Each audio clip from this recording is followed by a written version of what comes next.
Me pregunta Silent Block 451, ¿cree que en estas horas trumpistas que nos ha tocado vivir es hora de volver a rescatar el pensamiento de Hannah Arendt? ¿O todavía hay esperanza? A ver, yo creo que hay esperanza, pero de todos modos hay que rescatar. No es el pensamiento de Hannah Arendt, porque no fue una, aunque la ponen como filósofa, eso siempre me llama mucho la atención. Y es más una periodista que ve la realidad y relata la realidad y analiza la realidad, pero con base en los hechos. Y creo que sus análisis sobre la tiranía y sobre la banalidad del mal son importantes hoy en día, ¿no? Porque los tiranos, y esto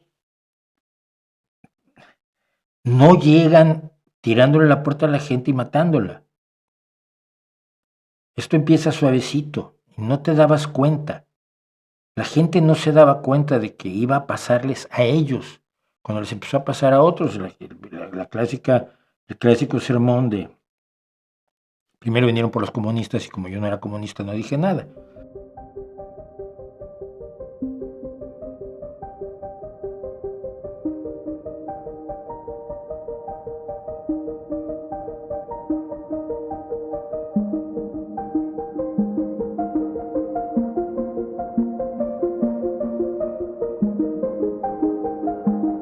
Van avanzando lentamente y suenan razonables en ciertas cosas al principio y después cada vez menos.